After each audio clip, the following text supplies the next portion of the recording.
നാമത്തിൽ എല്ലാവർക്കും സമാധാനം അറിയിക്കുന്നു.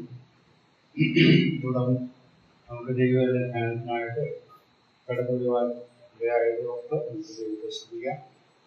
നാം ചിന്തിച്ചുകൊണ്ടിരിക്കുന്ന വിഷയത്തിൻ്റെ കഴിഞ്ഞ ആഴ്ച ഞാൻ സംസാരിച്ച വിഷയത്തിൻ്റെ ഇങ്ങോട്ട് കാര്യങ്ങളും കൂടെ പറഞ്ഞിട്ട് മുമ്പോട്ട് പോകണം എന്ന് ഞാൻ ആഗ്രഹിക്കുന്നു.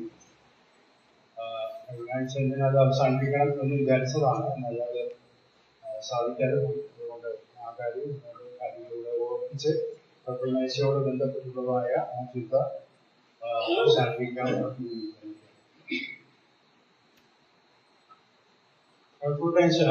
ഒരു ഓർമ്മയുടെ ശുശ്രൂഷയാണ് എന്ന് നമുക്കറിയാം. യേശു കർത്താവ് അല്ലെങ്കിൽ ഇരുപത്താഴം സ്ഥാപിച്ചപ്പോൾ അതിന്റെ പശ്ചാത്തലം നമുക്കറിയാം. പെസഹ നടന്നുകൊണ്ടിരിക്കുന്ന പെസഹ പെരുന്നാളിന്റെ അനുബന്ധത്തിലാണ് ആ കാര്യം ചെയ്യുന്നത്. അതുകൊണ്ട് ആ കാര്യത്തിന്റെ പശ്ചാത്തലത്തിൽ വേണം കർത്തൃമേശ എന്നുള്ള വിഷയവും നാം മനസ്സിലാക്കാനായിട്ട്. നാം സുവിശേഷങ്ങൾ വായിക്കുമ്പോൾ നമുക്ക് വായിക്കാം. മത്തായി സുവിശേഷം 24-ാം അധ്യായം, 26-ാം അധ്യായം, അതിന്റെ 19-ാമത്തെ വാക്യം നാം ഇങ്ങനെയാണ് വായിക്കുന്നത്: ശിഷ്യന്മാർ യേശു കൽപ്പിച്ചതുപോലെ ചെയ്തു, പെസഹ ഒരുക്കി. അതിനെ തുടർന്നാണ് ഈ കാര്യങ്ങളൊക്കെ വരുന്നത്. അപ്പോൾ പെസഹ ആചരിച്ചു കൊണ്ടിരുന്നതിന്റെ പശ്ചാത്തലത്തിലാണ് കർത്തൃമേശ സ്ഥാപിച്ചത് എന്ന് നമുക്ക് കാണാൻ സാധിക്കും. പഴയ നിയമത്തിൽ പെസഹ ആചരിക്കുന്ന സമയത്ത് മോശ മുഖാന്തരം ദൈവജനത്തിന് ഇസ്രായേൽ ജനത്തിന് കൊടുത്തിട്ടുള്ളതായ ഒരു പ്രമാണം, നാം അത് പുറപ്പാട് പുസ്തകത്തിലാണ് വായിക്കുന്നത്. ആ കാര്യം ഒന്ന് നമ്മുടെ ശ്രദ്ധയിലേക്ക് കൊണ്ടുവന്നിട്ട് ഞാൻ ചില കാര്യങ്ങൾക്ക് അതിന് മുമ്പോട്ട് പോകട്ടെ. പുറപ്പാട് പുസ്തകം അതിന്റെ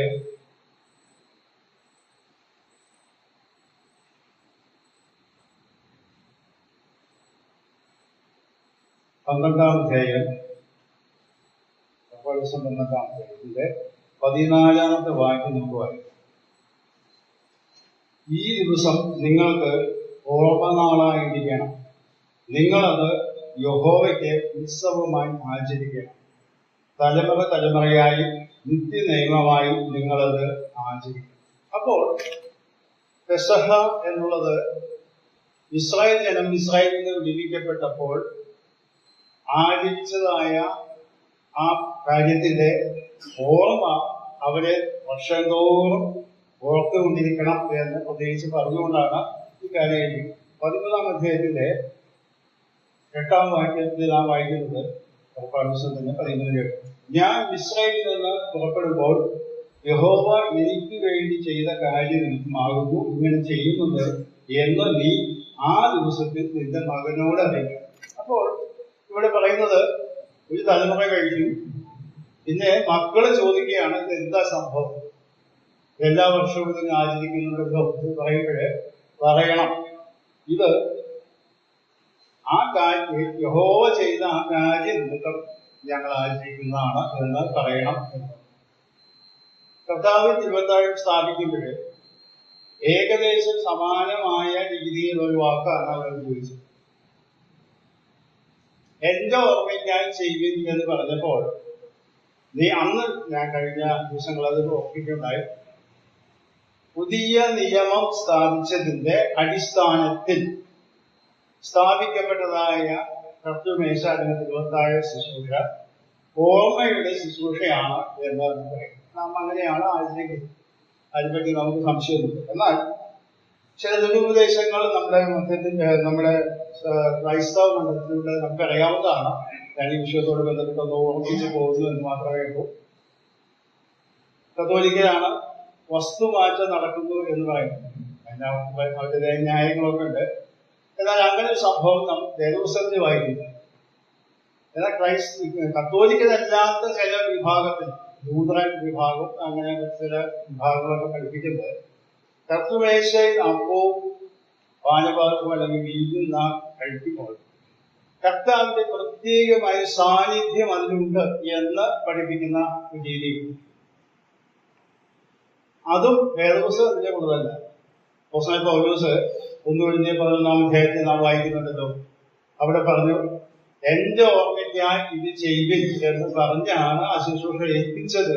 അപ്പോൾ ആ അപ്പത്തിനും വീഞ്ഞിനും യാതൊരു വസ്തുമാറ്റമോ പ്രത്യേകമായ ഒരു എന്തെങ്കിലും കാര്യങ്ങൾ നടക്കുന്നില്ല. പക്ഷേ അതിലൂടെ കർത്താവ് ഓർമ്മിപ്പിക്കാനായിട്ട് ആഗ്രഹിക്കുന്നത് ഇത് എന്റെ ശരീരവും എന്റെ രക്തവുമാണെന്നുള്ള ഓർമ്മയിൽ വേണം നിങ്ങൾ ഈ കാര്യത്തിൽ സംബന്ധിക്കും. നാം കൊരിന്ത്യർ ലേഖനം വായിക്കുമ്പോൾ അതുകൊണ്ട് അപ്പോസ്തലനായ പൗലോസ് പറയുന്ന വാചകമുണ്ട്, കർത്താവിന്റെ ശരീരമാണെന്ന് വിവേചിക്കാതെ ലാഘവത്തോടുകൂടെ ഇതിൽ പങ്കെടുക്കരുത് എന്ന് പറയുന്നതായിട്ട് നാം കാണാൻ സാധിക്കും. അഥവാ കർത്താവ് ഇത് സ്ഥാപിക്കുന്ന സമയത്ത് കർത്താവ് ശരീരത്തിൽ നിൽക്കുകയാണ്. എന്നിട്ടാണ് ഈ അപ്പം എടുത്തോണ്ട് പറയുന്നത് ഇത് എന്റെ ശരീരം. അപ്പൊ 2 ശരീരം കർത്താവ് ഉണ്ടാവില്ല എന്ന് നമുക്കറിയാം.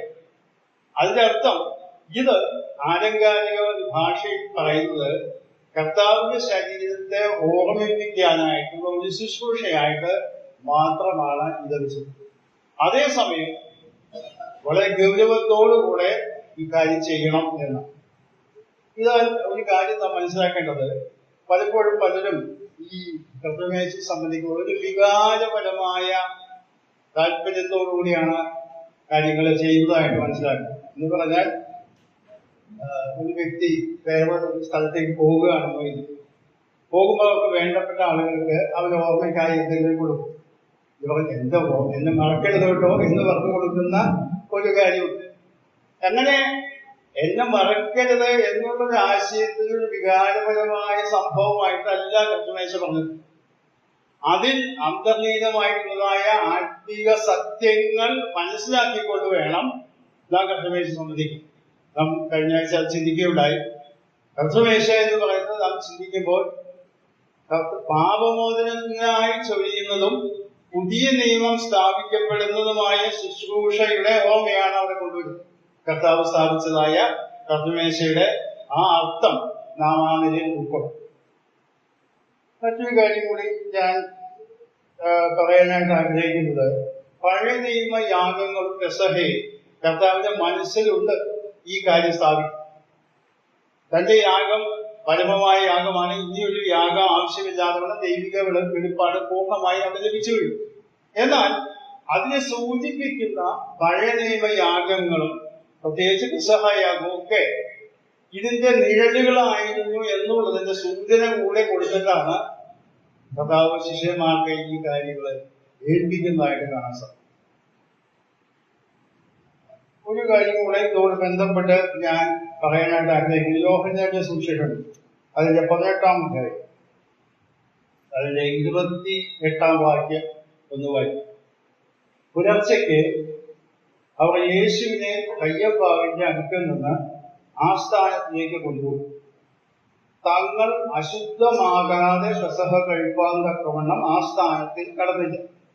ഈ വാക്യം ഞാൻ ചില വർഷങ്ങൾക്ക് വായിച്ചപ്പോൾ എനിക്ക് ഇതിന്റെ ആശയം അത്രയായിട്ട് മനസ്സിലായിരുന്നു. എന്തായി സംഭവം ഇവിടെ എന്താ പറയുന്നത് നമുക്കറിയാം. കർത്താവും ശിഷ്യന്മാരും തലേ ദിവസം രാത്രി പെസഹ ആചരിച്ചു.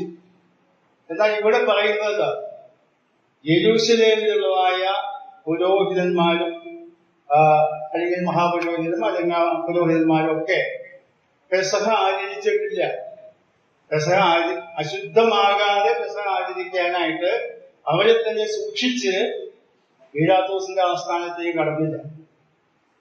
അപ്പോൾ കർത്താവ് ശിഷ്യന്മാരും തലേ ദിവസം ആചരിച്ചെങ്കിലും പിറ്റേ ദിവസമാണ് ഇവരിൽ ആചരിക്കാനായിട്ട് പോകുന്നത് യെരൂശലേമിലുള്ളത്. അതിന്റെ വിശദീകരണം ഞാൻ അന്വേഷിച്ചുകൊണ്ടിരുന്നു.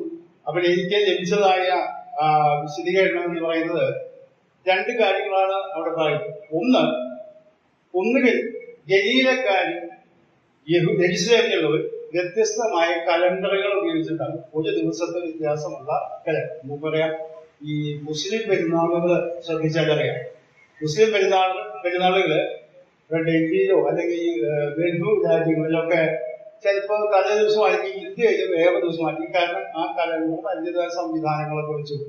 അങ്ങനെ കലണ്ടറിൽ വന്ന വ്യത്യാസമായിരിക്കാം ഗലീലക്കാരിൽ ഉപയോഗിക്കുന്ന കലണ്ടർ യെരൂശലേമിൽ ഉപയോഗിക്കുന്നതായ കലണ്ടർ തമ്മിൽ ഒരു ദിവസത്തെ വ്യത്യാസം ഉണ്ടായിരിക്കും. അല്ലെങ്കിൽ അവർ പറയുന്നത് പെസഹ പെരുന്നാളിന് യഹൂദന്മാരായിട്ടുള്ള ആളുകൾ, ആയിരക്കണക്കിന് ആളുകളാണ് യെരുശലേമിൽ. എല്ലാവർക്കും കൂടെ ഒരു ദിവസം ചിലപ്പോൾ 1,00,000 വരെ ആളുകൾ കടന്നു വരും എന്നാണ് പ്രതീക്ഷിക്കുക. എല്ലാവർക്കും കൂടെ ഒരു ദിവസം തന്നെ പെസഹ ആചരിക്കണമെങ്കിൽ വളരെ ബുദ്ധിമുട്ടാണ്. അതുകൊണ്ട് യഹൂദന്മാരായിട്ടുള്ളവർ, യഹൂദ്യര് അല്ലെങ്കിൽ യെരുശലേമിൽ താമസിക്കുന്നവർ ഒക്കെ പിറ്റേ ദിവസം ഈ പെസഹ ആചരിക്കുന്നു. ഗലീലയിലുള്ളവർ, മറ്റുള്ളവരൊക്കെ അതിന്റെ തലേ ദിവസം ആചരിക്കുന്നു എന്ന് മാത്രമാണ് മനസ്സിലാക്കേണ്ടത്. അല്ലാതെ വൈരുദ്ധ്യങ്ങളൊന്നും ഇല്ല എന്നതാണ്. ഇവിടെ അത് വായിച്ചു നോക്കിയാൽ അറിയാം. ആ വ്യക്തികള് കർത്താവിനെ അവിടെ കൊണ്ടുപോകുമ്പോൾ പീലാത്തോസിന്റെ ആസ്ഥാനത്തേക്ക് കടക്കുന്നില്ല. കാരണം തങ്ങൾ അശുദ്ധമാകാതെ പെസഹ കഴിക്കാതെ കൊണ്ടാണെന്ന് പറയുമ്പോൾ അവർ പെസഹ കഴിച്ചിട്ടില്ല. തലേ ദിവസം കർത്താവ് ശിഷ്യന്മാർ പെസഹ കഴിച്ചു. അപ്പോൾ അതിൽ നിന്ന് മനസ്സിലാക്കേണ്ടത് അങ്ങനെയുള്ള ചില വ്യത്യാസങ്ങള് അന്ന് കാലത്ത് നിലവിലുണ്ടായിരുന്നു എന്നാണ്. വലിയ പ്രാധാന്യമുള്ള വിഷയമല്ല. ഞാൻ എന്റെ മനസ്സിൽ ഇത് വളരെ ചെറുപ്പത്തിലെ പോലെ ഇത് സംശയമായിട്ട് കിടന്നിരുന്നതുകൊണ്ട് ഞാൻ അത് പിന്നെ പഠിക്കാനും മനസ്സിലാക്കാനും ശ്രമിച്ചുകൊണ്ടിരുന്നു. ഞാൻ മുമ്പേ പറഞ്ഞതുപോലെ പല കാര്യങ്ങളും ഇപ്പോഴും വേദപുസ്തകത്തിൽ എനിക്ക് അറിഞ്ഞുകൂടാ. ഞാൻ അതിങ്ങനെ പഠിച്ചുകൊണ്ടിരിക്കുന്ന ഒരു വ്യക്തിയാണ് പ്രായമായിട്ടും. കാരണം ദൈവവചനം എന്ന് പറയുന്നത് നമ്മൾ വിചാരിക്കുന്ന അത്ര ലളിതമല്ല. പല കാര്യങ്ങളും നമുക്ക് പിന്നെയും പഠിക്കുമ്പോഴാണ് പുതിയതായിട്ട് അതിന്റെ കാര്യങ്ങൾ മനസ്സിലാകുന്നത്. അതുകൊണ്ട് ആ നിലയിൽ പഠിക്കാനായിട്ട് ഞാൻ ശ്രമിച്ചു എന്ന് മാത്രമേ. ഇന്ന് അതിന്റെ തുടർന്നുള്ള ഭാഗത്തേക്ക് കടക്കണം എന്ന് ഞാൻ ആഗ്രഹിക്കുക. ഞാൻ കഴിഞ്ഞ ദിവസങ്ങൾ ഓർപ്പിച്ചതുപോലെ കർത്താവിന്റെ ക്രൂശുമരണത്തിന് തൊട്ട് മുമ്പ് നടന്ന രണ്ടാമത്തെ സംഭവമാണ് ഗെത്സമനയിലുള്ളതായ തന്റെ പ്രാർത്ഥന എന്നുള്ളത്. ഗെത്സമനയിലുള്ളതായ തന്റെ പ്രാർത്ഥന 3 സുവിശേഷങ്ങളിൽ, മത്തായി, മർക്കോസ്, ലൂക്കോസ് സുവിശേഷങ്ങളിൽ വിശദമായിട്ട് എഴുതിയിരിക്കുന്നു. യോഹന്നാന്റെ സുവിശേഷത്തിൽ അതിന്റെ വിശദീകരണങ്ങൾ വളരെ പരിമിതമാണ്. എന്നാൽ യോഹന്നാൻ സുവിശേഷം എഴുതുമ്പോൾ നാം മനസ്സിലാക്കണം, മറ്റു സുവിശേഷങ്ങളിൽ പറയാത്ത പല കാര്യങ്ങൾ കൂട്ടിച്ചേർത്താണ് യോഹന്നാൻ തന്റെ സുവിശേഷം എഴുതിയിട്ടുള്ളത്. അതുകൊണ്ട് തന്നെ വ്യത്യസ്തത ഉള്ളതാണ്. അതുകൊണ്ടാണ് അതിനെ മറ്റേ 3 സുവിശേഷങ്ങൾ സമാന സുവിശേഷങ്ങൾ എന്ന് വിളിക്കുന്നു. കാരണം മിക്കവാറും ഒക്കെ ഏകദേശം ഒരേപോലെ തന്നെയാണ് മത്തായി, മർക്കോസ്, ലൂക്കോസ് സുവിശേഷം. ഈ 3 സുവിശേഷങ്ങളിലും വിശദമായിട്ട് കർത്താവിന്റെ ഗെത്സമനയിലുള്ളതായ ആ വ്യഥയെ കുറിച്ചുള്ള, പ്രാർത്ഥനയെ കുറിച്ചുള്ളതായ ചിത്രം നമ്മൾ മനസ്സിലാക്കും. എല്ലാ സുവിശേഷങ്ങളിലും കാണാം. എങ്കിൽ കൂടെ ഞാൻ തൽക്കാലം ഒരു സുവിശേഷത്തിൽ നിന്ന് വായിക്കാനായിട്ട് ആഗ്രഹിക്കുന്നുണ്ട്. മത്തായി, മർക്കോസിന്റെ സുവിശേഷം 14-ാം അധ്യായം അതിന്റെ 36, 37 വാക്യങ്ങളാണ് വായിക്കുന്നത്. അപ്പാ പിതാവേ, നിനക്ക് എല്ലാം കഴിഞ്ഞു. ഈ പാനപാത്രം എങ്കിൽ നിന്ന് നീക്കണമേ. എങ്കിലും ഞാൻ ഇച്ഛിക്കുന്നതല്ല എന്ന് നീ ഇച്ഛിക്കുന്നതത്ര ആകട്ടെ എന്ന് പറയും. പിന്നെ അവൻ വന്നു ഉറങ്ങുന്നത് കണ്ടു പത്രോസിനോട്, ശീമോനെ, നീ ഉറങ്ങുന്നുവോ? ഒരു നാഴിക ഉണർന്നിരിപ്പാൻ നിനക്ക് കഴിയുന്നില്ലയോ? മത്തായി സുവിശേഷം നാം വായിക്കുമ്പോൾ മത്തായി സുവിശേഷം 24-ാം അധ്യായം 26-ാം അധ്യായത്തിലാണ് അതിന്റെ കാര്യം. അവിടെ അല്പം വ്യത്യാസമുണ്ട് വാക്യങ്ങൾക്ക്. അത് ശ്രദ്ധിച്ചാൽ മനസ്സിലാക്കാൻ സാധിക്കും. 26-ാം അധ്യായത്തിന്റെ പത്രോസിനോട് ചോദിക്കുന്ന രംഗത്ത് 40-ാം വാക്യം, പിന്നെ അവൻ ശിഷ്യന്മാരെ അടുക്കൽ വന്നു. അവർ ഉറങ്ങുന്നത് കണ്ടു പത്രോസിനോട്, എന്നോട് കൂടെ ഒരു നാഴിക പോലും ഉണർന്നിരിക്കാൻ നിങ്ങൾക്ക് കഴിയുന്നില്ലയോ? അവിടെ ശ്രദ്ധിക്കണം. മറ്റത് പത്രോസിനോട് പ്രത്യേകമായി ചോദിച്ചു. ഇവിടെ പത്രോസിനോട് പറയും നിങ്ങൾക്ക് എന്നാണ്. നമുക്കറിയാം, കർത്താവിന്റെ 3 ശിഷ്യന്മാരെയാണ് പ്രത്യേകമായിട്ട് കർത്താവ് തന്റെ എല്ലാ ചില കാര്യങ്ങളിലൊക്കെ കൊണ്ടുപോയി. പത്രോസ്, യാക്കോബ്, യോഹന്നാൻ. സഹോദരന്മാരായ യാക്കോബ്, യോഹന്നാൻ. എന്നാൽ നാം ഒരു കാര്യം മനസ്സിലാക്കണം, ഈ 3 പേരെ പ്രത്യേകമായിട്ട് സെലക്ട് ചെയ്ത് കൊണ്ടുപോയപ്പോഴേ ഗെത്സമനത്തോട്ടത്തിലേക്ക് പോയി. അത്താഴം കഴിഞ്ഞ ശേഷം അവർ സ്തോത്രം ചെയ്തു, പാടി, അത് കഴിഞ്ഞിട്ടൊക്കെ പോയി. ആ കാര്യങ്ങളൊക്കെ നമുക്കറിയാം. ഗെത്സമനത്തോട്ടത്തിലേക്ക് കടന്നപ്പോഴേ, ഗെത്സമന വാക്കിന്റെ അർത്ഥം തന്നെ ഒലിവ് പ്രസ് അല്ലെങ്കിൽ എണ്ണച്ചക്ക് എന്നുള്ളതാണ് ആ വിഷയം, ആ പേര് തന്നെ. അവിടെ സ്ഥിരമായിട്ട് ശിഷ്യന്മാരും കർത്താവ് പോകാറുള്ളതാണ് എന്ന് യോഹന്നാന്റെ സുവിശേഷമായിരിക്കുമ്പോൾ നമുക്കറിയാം. ഇസ്കറിയോത്തെ യൂദ തന്നെ കാണിച്ചു കൊടുക്കാനായിട്ട് അവർ കണക്ക് കൂട്ടി, കാരണം കർത്താവ് ശിഷ്യന്മാരും ഗെത്സമനത്തോട്ടത്തിൽ ഉണ്ടായിരിക്കും എന്ന് കണക്ക് കൂട്ടാൻ കാരണം കർത്താവ് ശിഷ്യന്മാരും പലപ്പോഴും അവിടെ പോയിരുന്നു എന്ന് അറിയാവുന്നതുകൊണ്ടും കൂടെയാണ് അവിടെ അന്വേഷിച്ച് ചെല്ലാനായിട്ട് ഇടയായത്. എന്നാൽ നാം മനസ്സിലാക്കേണ്ടത് ഈ 3 പേരും കർത്താവിന്റെ പ്രത്യേകമായി ശ്രദ്ധയ്ക്ക് പാത്രഭൂതരായിട്ടാണ്.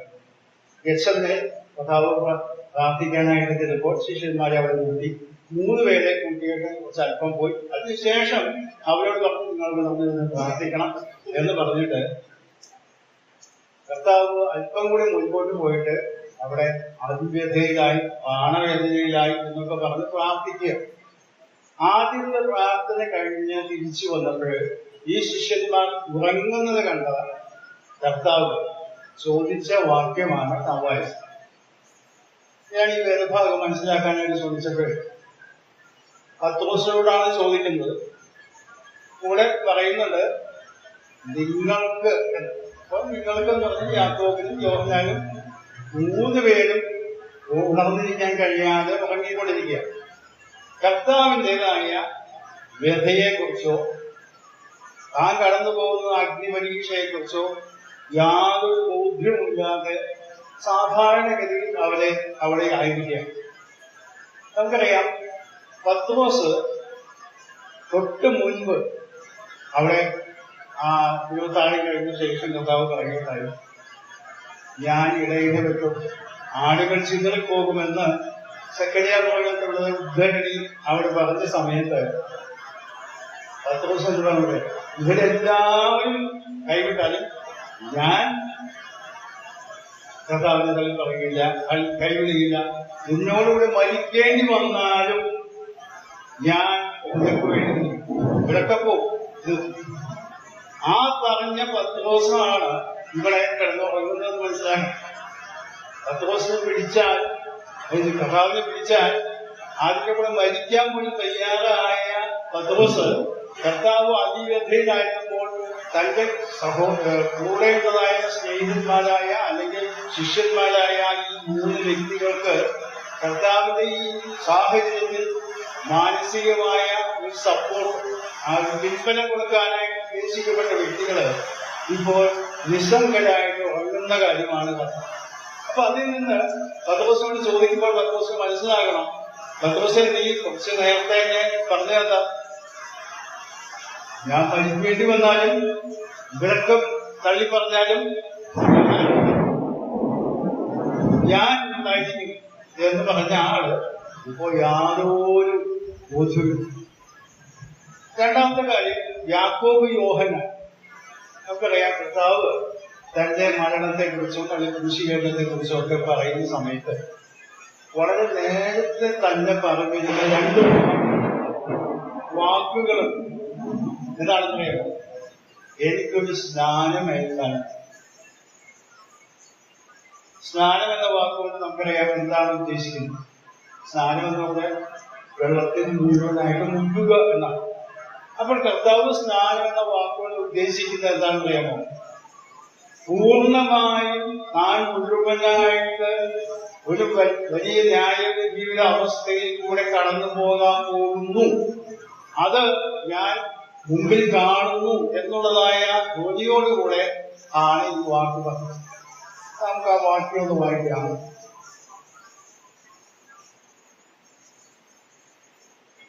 ലൂക്കോസിന്റെ സുവിശേഷം 12-ാം അധ്യായത്തിന്റെ 50-ാമത്തെ.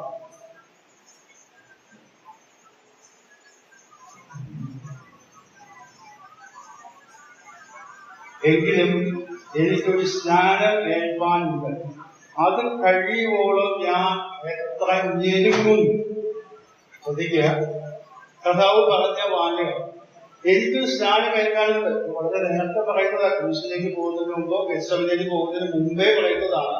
എനിക്കൊരു സ്നാനം ഏൽക്കാനുണ്ട്, അത് ഞാൻ ഞെരുങ്ങുകയാണ് അതിന് വേണ്ടി. കാരണം അത് ഓർക്കുമ്പോൾ തന്നെ എന്റെ ഉള്ളിൽ വളരെ പ്രയാസം വരുന്നു എന്നുള്ള ധ്വനിയോടുകൂടെയാണ് കർത്താവ് വാക്കുകൾ. അപ്പോൾ യേശു കർത്താവ് ഗെത്സമനെയും അല്ലെങ്കിൽ ക്രൂശുവേദനയും കാണുന്നത് വലിയൊരു അഗ്നി പരീക്ഷയിൽ കൂടി ഞാൻ കടക്കാൻ പോവുകയാണ്. ശിഷ്യന്മാർക്ക് അത് ഉൾക്കൊള്ളാൻ കഴിയുന്നില്ല. എന്നാൽ നമുക്കറിയാം, ഈ ശിഷ്യന്മാരിൽ യാക്കോബും യോഹന്നാൻ സെബദിപുത്രന്മാരാണ്. ഇവര് ഒരു പ്രത്യേക കാര്യം ചെയ്തു. മത്തായി സുവിശേഷം 20-ാം അധ്യായത്തിന്റെ മത്തായി സുവിശേഷം 20-ാം അധ്യായം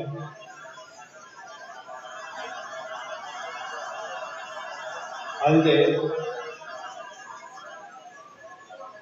22-ാം വാക്യം ആണ് ഇത്. മത്തായി സുവിശേഷം 20-ാം അധ്യായം. അത് സകലപുത്രന്മാരുടെ അമ്മ വന്ന് ഇവർക്ക് റെക്കമെൻഡേഷൻ നടത്തിയിട്ട് ഇവർക്ക് കർത്താവിന്റെ സിംഹാസനത്തിൽ ഇടത്ത് വലത്ത് വിധിക്കണം എന്നൊക്കെ ആവശ്യപ്പെടുന്ന രംഗമാണ്.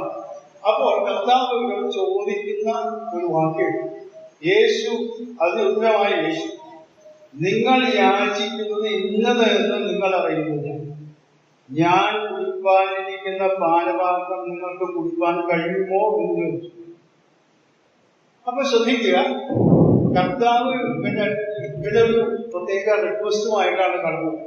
കർത്താവ് ഉയർത്തെഴുന്നേറ്റ് സമുദായത്തോളം കർത്താവിന്റെ രാജ്യത്തിലായിരുന്നപ്പോൾ കർത്താവിന്റെ സിംഹാസനത്തിന്റെ ഇടത്തും വലത്തും ഇരിക്കാനുള്ള ഒരു അവകാശം വേണമെന്ന് ആവശ്യപ്പെട്ടു. മറ്റു വിശേഷങ്ങൾ വായിക്കുമ്പോൾ ഒരു അമ്മ വന്നു എന്നത് കാണും, ഇവരിൽ നേരിട്ട് ചോദിച്ചതായിട്ടൊക്കെയാണ് കാണുന്നത്. അപ്പോഴേ ഈ യാക്കോബ് യോഹന്നാൻ പറയുന്ന വാചകം ശ്രദ്ധിക്കുക, കഴിയും, നിങ്ങൾ കഴിയുമോ എന്ന് ചോദിച്ചപ്പോൾ കഴിയും എന്ന് പറഞ്ഞു. അഥവാ ഈ പാനപാത്രം അല്ലെങ്കിൽ സ്നാനമേൽക്കാനും ഈ പാനപാത്രം കുടിക്കാനും കഴിയും എന്നാണ് ഇവരെ അവർ മറുപടി കൊടുത്തത്. വളരെ ലളിതമായിട്ടാണ് ഇവർ, കാരണം അവർക്ക് കഴിയുന്നില്ല. അപ്പൊ താഴോട്ട വാദ്യം നോക്കുക, അവനവരോട് എന്റെ പാനപാത്രം നിങ്ങൾ കുടിക്കും നിശ്ചയം, എങ്കിലും എന്റെ വലത്തും ഇടത്തും ഇരിപ്പാൻ വലത്തറിയുന്നത് എന്റേതല്ല, എന്റെ പിതാവ് ആർക്ക് ഒരുക്കിയിരിക്കുന്നു അവർക്ക്.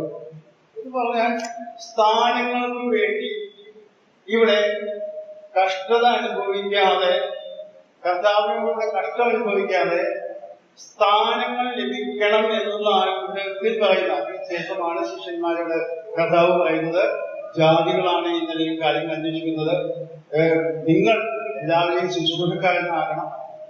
സർവന്റ് ലീഡർഷിപ്പ് എന്നുള്ള പറയുന്ന, അതായത് ദാസ്യത്തോടു കൂടിയുള്ള നേതൃത്വമാണ് ഞാൻ ആഗ്രഹിക്കുന്നത് എന്നുള്ള രീതി കർത്താവ് അവർ പഠിപ്പിക്കുന്നതായിട്ട് കാണും. ഇതിന്റെ പശ്ചാത്തലം ഞാൻ പറയാൻ കാരണം, നമ്മളിതിന്റെ മർക്കോസിന്റെ സുവിശേഷം 10-ാം അധ്യായത്തിൽ 38-ാം വാക്യം കൂടി ചേർത്ത് വായിക്കാം. മർക്കോസിന്റെ സുവിശേഷം 10-ാം അധ്യായത്തിൽ 38-ാം വാക്യം.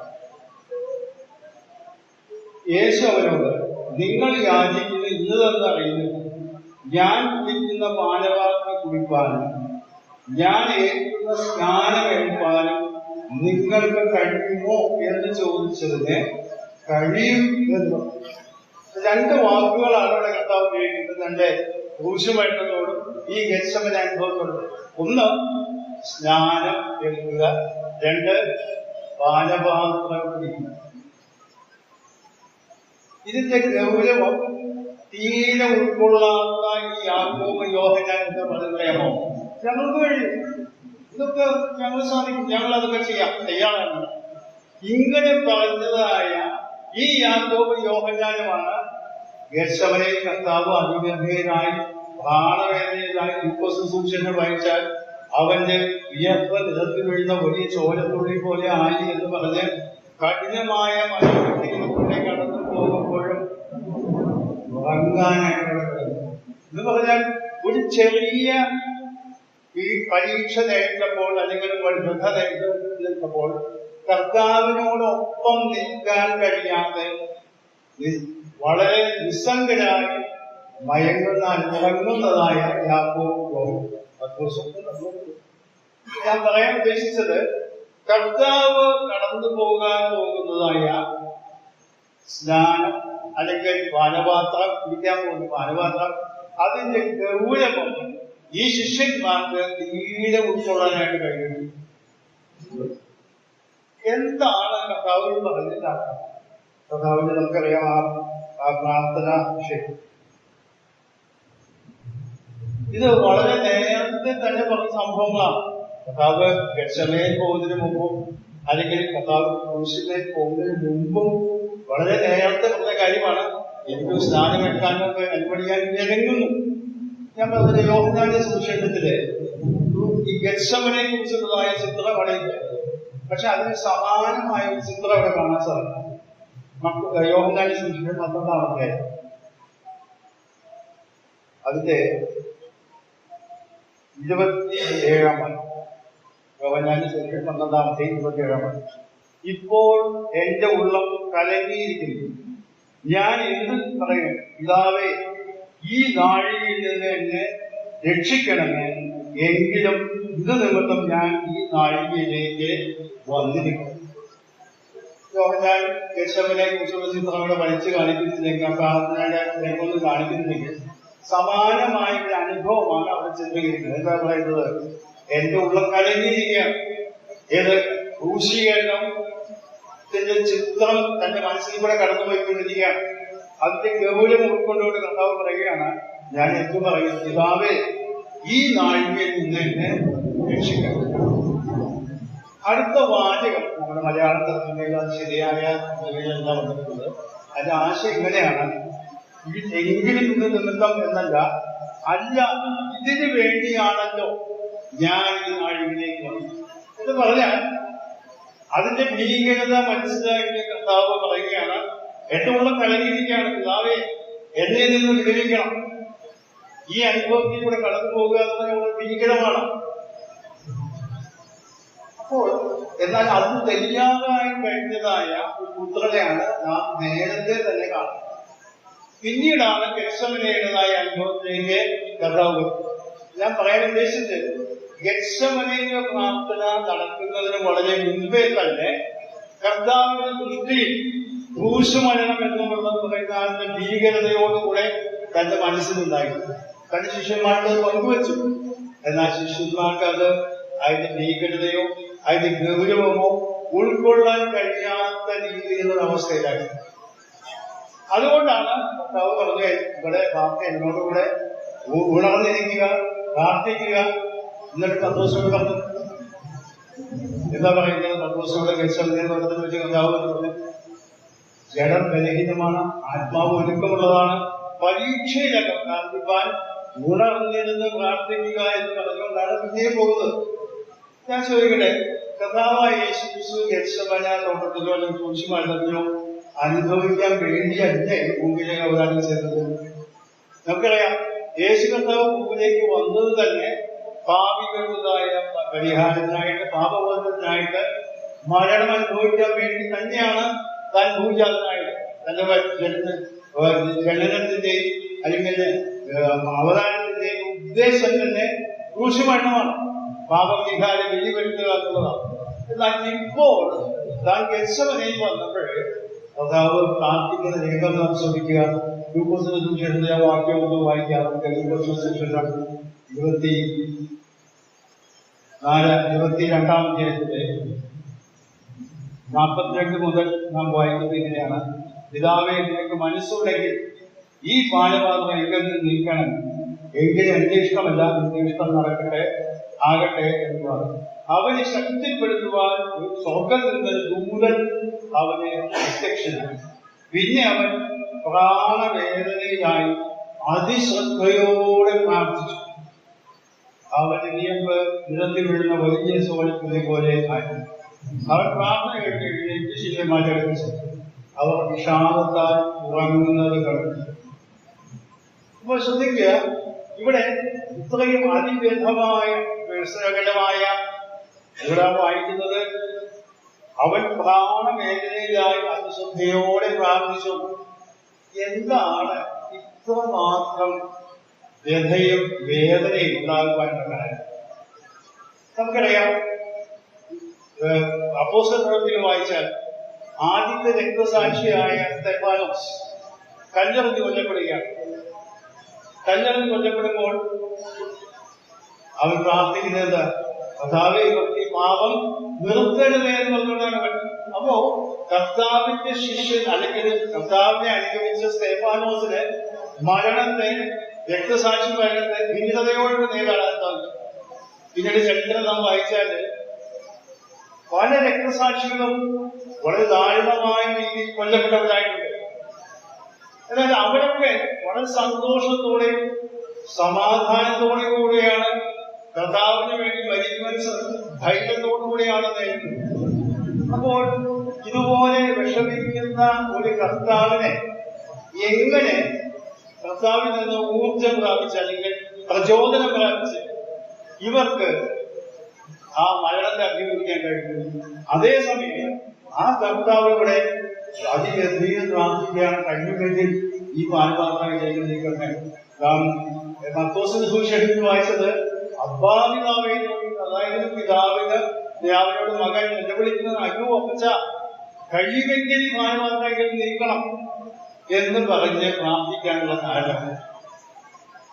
അപ്പോൾ നമ്മൾ കാര്യം മനസ്സിലാക്കണം, എന്താണ് ഈ പാനപാത്രം എന്ന് പറഞ്ഞ വാക്കുകൊണ്ട് കർത്താവ് ഉദ്ദേശിച്ചത് എന്ന് മനസ്സിലാക്കണം. അതിന്റെ വാക്യങ്ങൾ, ചില വാക്യങ്ങൾ നമുക്ക് വായിച്ചാൽ നമുക്ക് മനസ്സിലാക്കാൻ കഴിയും. യശയ്യാപ്രവചനം 51-ാം അധ്യായത്തിന്റെ 17.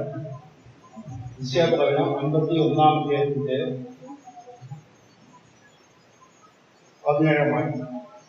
യഹോവയുടെ കയ്യിൽ നിന്ന് അവന്റെ ക്രോധത്തിന്റെ പാനപാത്രം കുടിച്ചിട്ടുള്ള യെരൂശലേമേ, ഉണരുക, ഉണരുക, എഴുന്നേറ്റ് നിൽക്കുക, നീ പരിഭ്രമത്തിന്റെ പാനപാത്രം കുടിച്ച് വറ്റിച്ചു കളഞ്ഞു. ആ വാക്യം ശ്രദ്ധിക്കുക. യഹോവയുടെ ക്രോധത്തിന്റെ പാനപാത്രമാണ് ഈ പാനപാത്രം എന്ന് പറഞ്ഞാൽ ഈ പാനപാത്രത്തിന്റെ ചിത്രീകരണം അതാണ്. ഇനി ഒരു വാക്യം കൂടി നമുക്ക് വായിക്കാൻ അതിനോട് ബന്ധപ്പെട്ട് 75-ാം സംഖ്യ, 75-ാം സങ്കീർത്തനത്തിന്റെ 8-ാം വാക്യം നോക്കുകയാണ്. യഹോവയുടെ കയ്യിൽ ഒരു പാനപാത്രം വീഞ്ഞ് നിറയ്ക്കുന്നു, അത് മദ്യം കൊണ്ട് നിറഞ്ഞിരിക്കുന്നു. അവൻ അതിൽ നിന്ന് പകരുന്നു, ഭൂമിയിലെ സകല ദുഷ്ടന്മാരും അതിന്റെ മട്ട് വലിച്ചു കൊടുക്കും. അപ്പോൾ യഹോവയുടെ കയ്യിലുള്ളതായ ഒരു പാനപാത്രം, ആ പാനപാത്രം എന്ന് പറയുന്നത് പാപത്തിന്റെ ശിക്ഷയായിട്ടുള്ള കൊടുക്കുന്നതായ ഒരു അലങ്കാരം പറയുന്ന പാനപാത്രം. ഇവിടെ ഈ വാക്യം വായിക്കുമ്പോൾ ഒന്നേട് വാക്യം ഇവിടെ ചേർത്ത് വായിക്കുക. ഇരമ്യാ പ്രവചനം 25-ാം, ഇരമ്യാ പ്രവചനം 25-ാം അതിന്റെ 15 മുതൽ 17 വരെയുള്ള വാക്യം.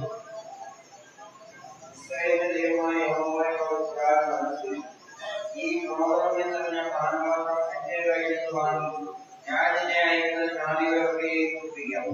അവർ നിന്റെ ഞാൻ അവരുടെ ഇടയിലയക്കുന്ന പാലിൽ ചാഞ്ചാടി ഭ്രാന്തന്മാരായിരിക്കും.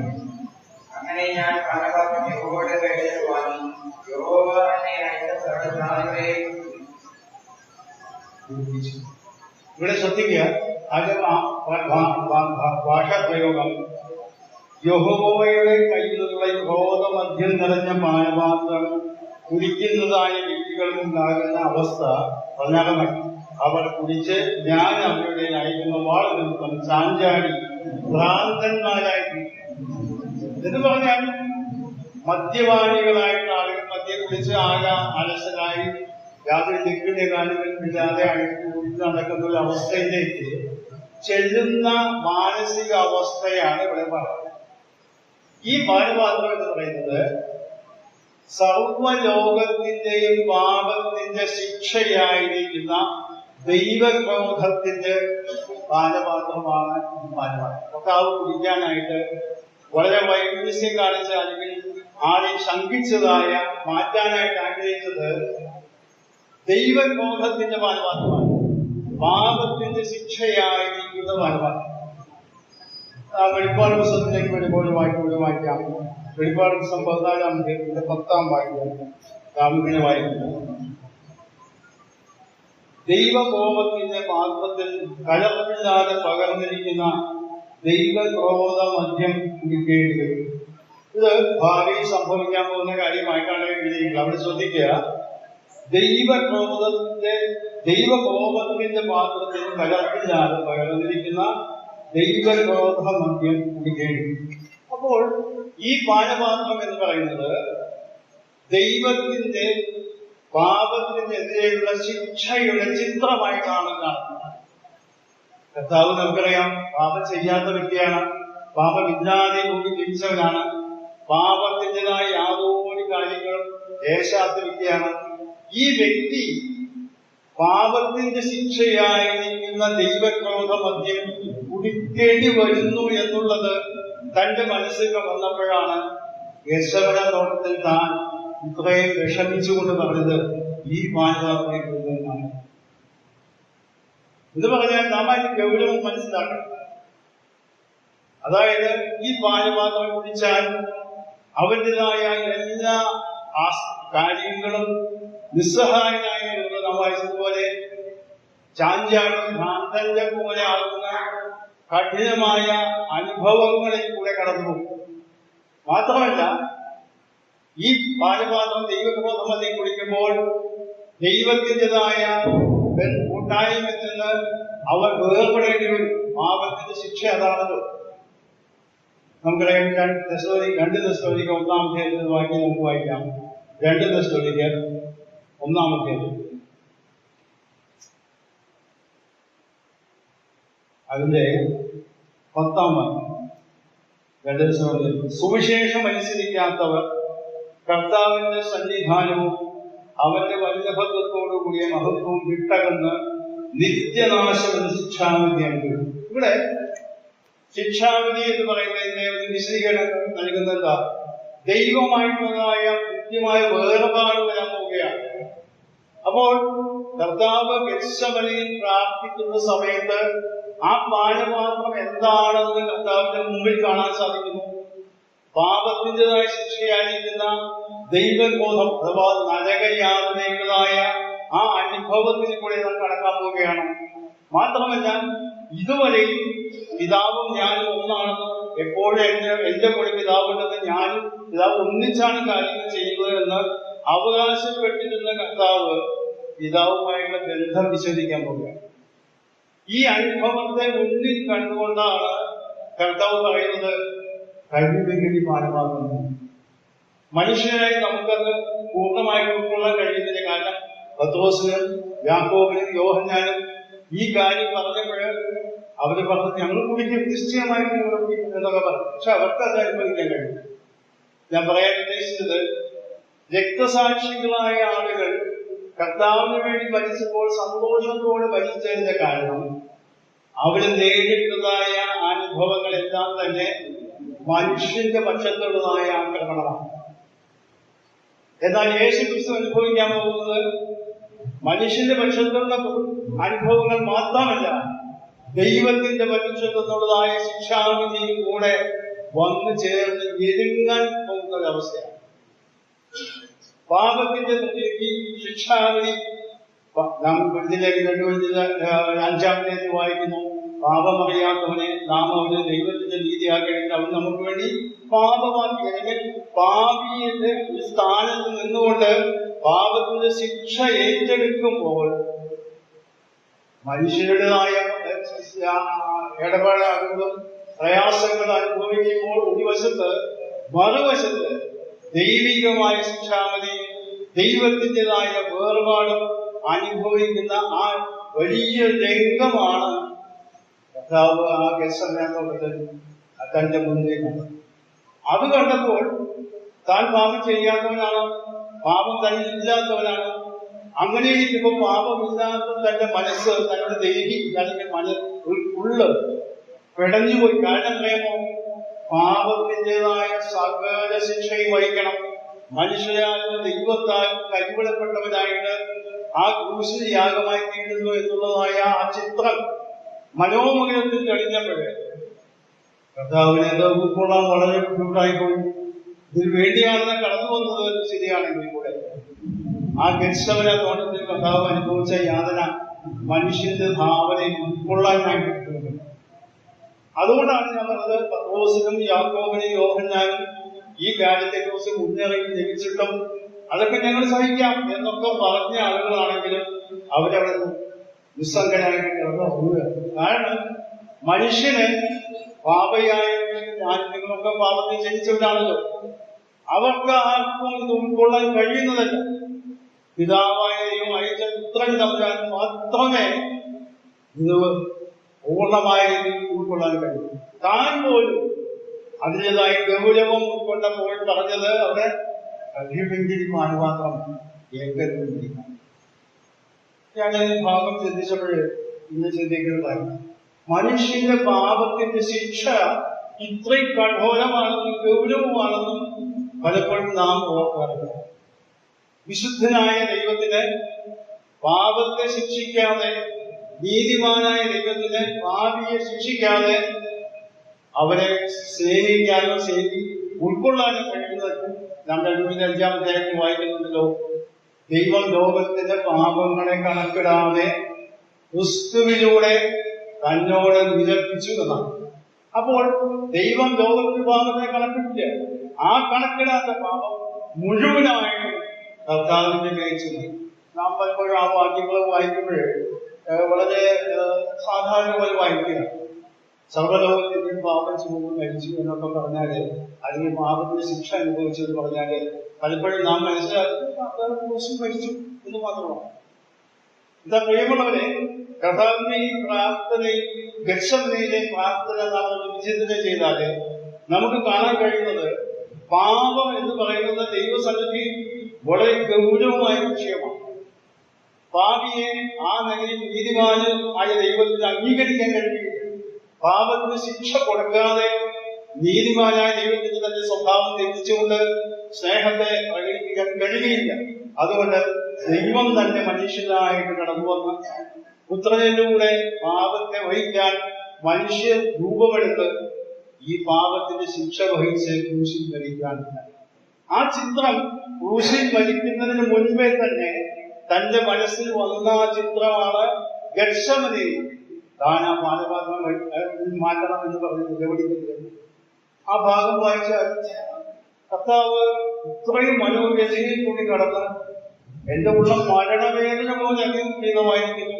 കഥ ഞാൻ ലൂക്കോസിൽ വായിച്ച അവനെ ശക്തിപ്പെടുത്തുവാൻ സ്വർഗത്തിൽ നിന്ന് ദൂതൻ അവന് പ്രത്യക്ഷനായിരുന്നു എന്ന് പറഞ്ഞാൽ മനോവേദന കൊണ്ട് തളർന്ന് വീഴുമോ എന്ന് പോലും ഭയപ്പെടുന്ന രീതിയിലേക്ക്. എന്നാൽ അവിടെ വിടുതൽ നൽകിയില്ല. എന്നാൽ നാം ആ ഒരു കാര്യം മനസ്സിലാക്കണം. കർത്താവ് ആ ഗത്സമനത്തിന് പുറത്ത് കിടന്ന സന്ദർഭത്തിൽ യോഹന്നാന്റെ സുവിശേഷം 18-ാം അധ്യായം വായിക്കാം. യോഹന്നാന്റെ സുവിശേഷം 18-ാം അധ്യായം 11-ാം. യേശു പത്രോസിനോട് വാൾ പറയുന്നില്ല, പിതാവ് എനിക്ക് തന്ന പാനപാത്രം ഞാൻ കുടിക്കേണ്ടയോ എന്ന് പറഞ്ഞാൽ മരിക്കാനായിട്ട് താൻ ആ സ്റ്റെപ്പ് എടുത്ത് വെച്ച് മുമ്പിൽ പോകുമ്പോൾ ഗത്സമനി താൻ അനുഭവിച്ച വ്യഥയിൽ പിതാവ് മറുപടി കൊടുത്തില്ലെങ്കിലും തനിക്കൊരു കാര്യം ബോധ്യമായി, ഞാനിത് കുടിക്കാതെ നീങ്ങി പോകുകയില്ല. മനുഷ്യവർഗത്തിന്റെ രക്ഷ എന്നുള്ളത് കാൽവരി ക്രൂശിൽ തന്റെ മരണത്തിലൂടെ ഉയർത്തെഴുന്നേൽപ്പിലൂടെ ലഭിക്കേണ്ടതായ വലിയൊരു സംഗതിയാണ്. അത് സാധിപ്പിക്കുവാൻ നീതിമാനായ ദൈവത്തിന് തന്റെ പുത്രനെ യാഗമായി കൊടുക്കുക എന്ന് മാത്രമേ ഉള്ളൂ. നമ്മളെല്ലാവരുടെയും പാപം തന്റെ മേൽ ചുമത്തിയപ്പോൾ ആ പാപത്തിന് ശിക്ഷ കഠോരമാണ് എങ്കിൽ കൂടെ അത് വഹിച്ചാലേ സാധിക്കൂ എന്നുള്ളതായ ബോധ്യമുണ്ടായപ്പോൾ പിതാവും പുത്രനും സ്വമേധയാകുകയാണ്. അതുകൊണ്ടാണ് ഈ വാക്യം യോഹന്നാന്റെ സുവിശേഷം 18-ാം അധ്യായം ആനന്ദമാക്കിയപ്പോൾ വളരെ മനസ്സമാധാനത്തോടുകൂടെ ഉറച്ച കാര്യത്തോടുകൂടെ കർത്താവ് പറയുകയാണ്, പിതാവ് ഇരിക്കുന്ന പാനപാത്രത്തിന് വേണ്ടി 10 ദിവസം വാളെടുത്ത് വെട്ടി ഒരു സംരക്ഷണം ചെയ്യാനൊക്കെ ശ്രമിക്കുമ്പോൾ പറയുന്നതാണ്, മതി വാളൊന്നും വേണ്ട, ഞാൻ ഇന്ന് തയ്യാറായിട്ട് പോവുകയാണ്. പിതാവാണ് ഈ പാനപാത്രം തന്നത്. ഈ പാനപാത്രം കുടിച്ചാലേ മനുഷ്യവർഗത്തിന്റെ രക്ഷ സാധിക്കൂ എന്നുള്ളത് പൂർണ്ണമായ ബോധ്യമുണ്ട്. ഇതിൽ വിടുതൽ തനിക്കില്ല എന്ന് ഉറച്ച മനസ്സോടുകൂടെയാണ് താങ്കൾ. ഞാനിത് ഇന്ന് പറയാനുള്ള കാരണം തന്നെ ചിലരൊക്കെ പ്രസംഗിക്കുന്നത് കേട്ടു. ഇബ്രാഹിം 2-ാം അധ്യായത്തിലെ 9-ാം വാക്യത്തിന്റെ മരണം ആസ്വദിച്ചു എന്നാണ്, അതിന് ടേസ്റ്റഡ് എന്നാണ്. അപ്പൊ ഒരേ ആള് ഇങ്ങനെ പറഞ്ഞതായിട്ട് ഞാൻ കേട്ടു. വളരെ കർത്താവ് വളരെ വിമുഖനായിട്ടും വൈമനസ്യത്തോടും കൂടിയാണ് ഈ കാര്യത്തിനായിട്ട് പുറപ്പെട്ടത്. അവൻ രുചി നോക്കുന്നേ ഉള്ളൂ മരണം എന്നൊക്കെ. അത് കാര്യങ്ങൾ വ്യക്തമായിട്ട് മനസ്സിലാകാത്തതുകൊണ്ട് പറയുന്ന ഒരു വ്യാഖ്യാനമായിട്ടാണ് എനിക്ക് തോന്നുന്നത്. കാരണം ഇവിടെ നാം വായിക്കുന്നത് കർത്താവ് ക്രൂശിലേക്ക് നടക്കാനായിട്ട് പോകുന്ന സമയത്ത് ഇത് പിതാവ് എനിക്ക് തന്ന വാദമാണ്, ഞാൻ കുടിക്കാൻ തന്നെയാണ് തയ്യാറായിട്ട് പോകുന്നതെന്നാണ്. പലപ്പോഴും ഈ ഭാഗം ഞാൻ ചിന്തിക്കുമ്പോൾ എന്റെ മനസ്സിലേക്ക് കടന്നു വരാറുള്ളതായ കവിത ഇവിടുത്തെ കാര്യം എനിക്ക് അറിഞ്ഞൂടാ. ഞാൻ പലപ്പോഴും പല സ്ഥലങ്ങളിൽ കേട്ടിട്ടുള്ളതാണ്. കർത്താവ് സങ്കീർത്തനങ്ങളെന്ന് വാക്യം ഉദ്ധരിച്ചുകൊണ്ടാണ് അതൊക്കെ പറയുന്നത്. മാനസികമായ ക്രൂശിലേക്ക് കടന്നപ്പോൾ അതിന് കളിയാക്കി പരിഹസിച്ചു. അവൻ പൂർണ്ണനഗ്നനായിട്ടാണ് അവിടെ കിടക്കുന്നത്. പരിഹസിച്ചു, തലകുലുക്കി വലിച്ചപ്പോൾ കർത്താവിന്റെ ഹൃദയം തകർന്നു. ശാരീരികമായ വേദനയേക്കാൾ മാനസിക വേദന വലുതാണ്. അതൊക്കെ ഞാൻ സമ്മതിക്കുന്നു. എന്നാൽ നാം ശ്രദ്ധിച്ചാൽ കാൽവരി ക്രൂശിൽ കിടക്കുന്ന കർത്താവ് തന്റെ അവസ്ഥയെ കുറിച്ച് പരിതപിക്കുകയോ ഏതെങ്കിലും രീതിയിൽ പിതാവിനോട് പരാതി പറയുകയോ ഒന്നും ചെയ്യുന്നതായിട്ട് നാം കാണുന്നില്ല. കാരണം എന്താ പറയുമോ, ഗെത്സമന തോട്ടത്തിൽ വെച്ച് തന്നെ കർത്താവ് അവിടെ വെച്ച് ആ വ്യഥ അനുഭവിച്ചു കഴിഞ്ഞപ്പോൾ തന്റെ സ്നേഹിതന്മാരായിട്ടുള്ള എല്ലാവരും തന്നെ വിട്ട് ഓടിപ്പോയി. തന്റെ സമൂഹം, താൻ വളരെയധികം നന്മകൾ ചെയ്തതായ സമൂഹം തന്നെ വേണ്ട എന്ന് പറഞ്ഞു. അന്നത്തെ മതനേതാക്കന്മാർ തന്നെ ഒറ്റിക്കൊടുത്തു. വേണ്ടതിനെ തന്റെ ശിഷ്യനായിരിക്കുന്ന യൂദാസ്കരിയോത്ത് പോലും പണത്തിന് വേണ്ടി തന്നെ ദ്രവ്യാഗ്രഹം മൂലം അവനെ ഒറ്റിക്കൊടുത്തു. ഇതൊക്കെ ശരിയാണെങ്കിലും കർത്താവിന്റെ ഹൃദയത്തെ വേദനപ്പെടുത്തിയത്, അല്ലെങ്കിൽ ബുദ്ധിമുട്ടിച്ചത് പാപത്തിന്റെ ശിക്ഷയായിരിക്കുന്ന ഈ പാനപാത്രം പിതാവിൽ നിന്ന് വാങ്ങി കുടിക്കുന്ന വേദനയാണ് വലിയ വേദന. അതുകൊണ്ടാണ് ഗെത്സമന തോട്ടത്തില് കർത്താവ് ഇങ്ങനെ പ്രാർത്ഥിച്ചത്, കഴിയുമെങ്കിലും പാനപാത്രം എങ്കിലും എന്റെ ഇഷ്ടമല്ല നിന്റെ ഇഷ്ടമാകട്ടെ എന്ന് പറഞ്ഞുകൊണ്ട് പൂർണ്ണമായ മനസ്സോടുകൂടെ ആഗോളം നടക്കാനായിട്ട്. അതാണ് നാം ഇവിടെ വായിച്ചത്. പലപ്പോഴും ഡോക്ടറേശയ്ക്ക് വരുമ്പോഴും പല ആളുകൾ ഇങ്ങനെ ചിന്തിക്കാറുണ്ട്. ഞാൻ ഈ ഭാഗങ്ങളൊക്കെ പഠിച്ചുകൊണ്ടിരുന്നപ്പോൾ എന്റെ മനസ്സിലൊക്കെ കടന്നുപോയ ചിത്രമാണ് ഈ ഗൗരവമായ ചിത്രത്തിന്റെ ഓർമ്മയാണ് നാം കർത്താവിന്റെ മരണത്തെ പ്രസ്താവിക്കുമ്പോൾ നമ്മുടെ മുന്നിൽ കടന്നു. പലപ്പോഴും ഡോക്ടറേശ് എന്റെ ഓർമ്മയ്ക്കായി ചെയ്യുന്നു എന്ന് പറഞ്ഞ ശുശ്രൂഷ പലപ്പോഴും നാം ചെയ്യുന്നത് എന്താണെന്ന് പറയുമ്പോൾ വളരെ സങ്കടം തോന്നാറുണ്ട്. അത് കേൾക്കുന്നു. നമ്മുടെ അവസ്ഥയെ കുറിച്ചാണ് നമ്മൾ അവിടെ പറയുന്നത്.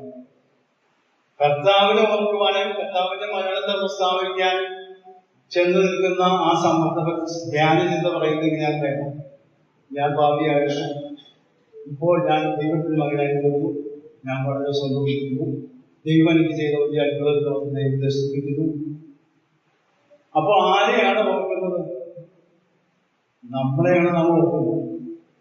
അവിടെ കർത്താവ് പറഞ്ഞത്, കർത്തൃമേശ ആചരിക്കുമ്പോൾ പറഞ്ഞത് കർത്താവിന്റെ മരണത്തെ പ്രസ്താവിക്കാനും കർത്താവിനെ ഓർക്കുവാനുമാണ് പറഞ്ഞത്. കാരണം എന്തറിയാമോ, ഈ വ്യക്തികൾ ഓർക്കുന്നില്ല കർത്താവ് കടന്നുപോയ വേദനയുടെയും യാതനയുടെയും ആ വലിയ അവസ്ഥ വേദപുസ്തകത്തിൽ എഴുതിയത് ഉൾക്കൊള്ളാൻ കഴിയാതെ പലപ്പോഴും നമുക്ക് ലഭിച്ച അനുഗ്രഹങ്ങളെ കുറിച്ചും നമുക്ക് ലഭിച്ച നന്മകളെ കുറിച്ചും അല്ലെങ്കിൽ ഒരു സങ്കീർത്തനത്തിന്റെ ഭാഗം വായിച്ച ഒരു ആരാധന ചിന്തായിട്ട് പറഞ്ഞ് കർത്തൃമേശയിൽ ചിന്തിക്കുകയും നോക്കാനായിട്ട് വളരെ ദുഃഖകരമായിട്ടുള്ള സംഭവം ഞാൻ പലപ്പോഴും കേട്ടു. നാം പലപ്പോഴും വായിക്കുന്നതാണ്, എന്മനവി യഹോവയെ വാഴ്ത്തുക, എന്റെ സഹോദരങ്ങളെ എന്റെ വിശിഷ്ടനാമത്തെ വാഴ്ത്തുക, എന്മനവി യഹോവയെ വാഴ്ത്തുക, അവരുടെ ഉപകാരങ്ങളൊന്നും നടക്കരുത്, അത് കഴിക്കാൻ താല്പര്യമൊക്കെ പൂജിക്കുന്നതിന്റെ ഭാഗം. അപ്പോൾ അവിടെ ഹൈലൈറ്റ് ചെയ്യുന്ന, ഉയർത്തി കാണിക്കുന്നത് എന്താണെന്ന് പറയുമോ, എനിക്ക് ലഭിച്ചതായ അനുഗ്രഹങ്ങള്, എനിക്ക് ലഭിച്ചതായ സൗഖ്യം, എനിക്ക് ലഭിച്ചതായ നന്മ ഒക്കെയാണ് നാം ഉയർത്തി പറയുന്നത്. നാം ഒരു കാര്യം ഓർക്കണം, ഈ സങ്കീർത്തനങ്ങളൊക്കെ എഴുതിയത് ന്യായപ്രമാണ കാലത്ത് ജീവിച്ചിരുന്ന വ്യക്തികളാണ്. അവരെ സംബന്ധിച്ചിടത്തോളം യേശു കർത്താവിന്റെ മരണമോ പുനരുദ്ധാനമോ കഷ്ടതയോ ഒന്നും അവർക്ക് വ്യക്തമായി മനസ്സിലാക്കാൻ കഴിയുന്നില്ല. പ്രവാചകന്മാർ പറഞ്ഞ വാക്കുകളിൽ കൂടെ അതിന്റെ ചിത്രങ്ങളൊക്കെ അവർക്ക് മനസ്സിലേക്ക് കടന്നു വന്നിട്ടുണ്ടെന്ന് ശരിയാണെങ്കിൽ കൂടെ ഈ യാഥാർത്ഥ്യം അവർ ഉൾക്കൊണ്ടിട്ടില്ല എന്ന് പറയുന്നു. അത് ന്യായപ്രമാണ കാലത്ത് ജീവിച്ചിരുന്ന ആ ചിന്താഗതിയിൽ രൂപപ്പെടുത്തിയതായ സങ്കല്പങ്ങളാണ്. അവിടെ മശീഹാ സങ്കല്പങ്ങളുണ്ട്, കർത്താവിന്റെ ആ കാര്യങ്ങളൊക്കെ പറയുന്നത് കർത്താവ് ഉദ്ധരിക്കുന്നുണ്ട് എന്ന് നമുക്കറിയാം. എന്നാൽ പലപ്പോഴും നാം പ്രവേശിക്കുന്ന ചിന്ത പറയുമ്പോഴേ നമുക്ക് ലഭിച്ചതായ അനുഗ്രഹങ്ങള്, നമുക്ക് ലഭിച്ചതായ സൗഖ്യം, നമുക്ക് ലഭിച്ച വിടുതൽ, ഇതിനെ ഉയർത്തിക്കാണ്, അതിനാണ് ശ്രദ്ധ കേന്ദ്രീകരിക്കുന്നത്. പ്രിയമുള്ളവരെ, കർത്താവിന്റെ കൽപ്പന എന്ന് പറയുന്നത് എന്റെ മരണത്തെ പ്രസ്താവിക്കുക, എന്റെ ഓർമ്മയ്ക്കായി ചെയ്യുക. പൗലോസ് ആ ലേഖനം എഴുതുമ്പോൾ പറയുന്നത് എങ്ങനെയാ? അതുകൊണ്ട് നിങ്ങളെ അപ്പത്തിന്റെയും പാൽപാത്രത്തിന്റെയും ചെയ്യുമ്പോഴേക്കും അവന്റെ മരണത്തെ പ്രസ്താവിക്കും, കർത്താവിന്റെ മരണത്തെ പ്രസ്താവിക്കും. അതുകൊണ്ടാണ് ലാഘവത്തോടുകൂടി ഈ കാര്യങ്ങളിൽ ബന്ധപ്പെടുന്നത്. അയോഗ്യമായി കഴിക്കരുത്, തന്നെത്താൻ ശോധന ചെയ്ത് കഴിക്കാൻ.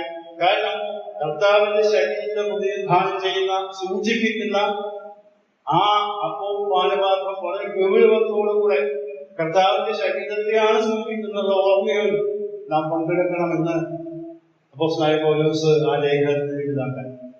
വിശ്വാസികൾ, ഞാൻ ഈ ഗത്സമനെ കൊണ്ടുള്ള ഈ ചിന്ത ഞാൻ പഠിച്ചുകൊണ്ടിരുന്നപ്പോൾ എന്റെ ഹൃദയത്തിലേക്ക് വളരെയധികം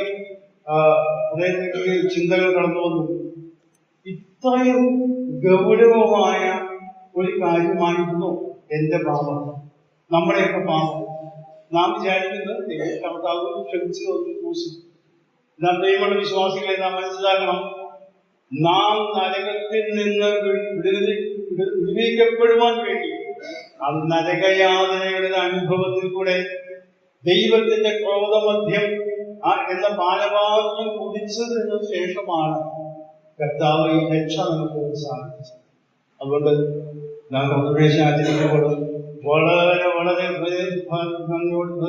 സ്തുതിസ്തോത്രങ്ങളോടുകൂടെ കർത്താവിനെ സ്തുതിക്കുവാനും ബന്ധപ്പെടുത്തുവാനും അവന്റെ മരണത്തെ സഹായിക്കുവാനും കർത്താവിനെ ഉയർത്തുവാനും നമ്മെ ഉയർത്താനോ നമ്മുടെ അവസ്ഥകൾ സന്തോഷിക്കുക. അത് അല്ലാതെ തന്നെ നമുക്ക് എത്രയോ സന്ദർഭങ്ങളുണ്ട് സ്തുതിസ്തോത്രങ്ങൾ അർപ്പിക്കാനായിട്ട്. കർത്തൃമേശയിൽ കർത്താവിന്റെ മരണത്തെയും കർത്താവിന്റെ ആ അനുഭവങ്ങളെയും ഓർത്തുകൊണ്ട് നമുക്ക് ദൈവത്തെ സ്തുതിക്കാനായിട്ട് ഇടയാകണം.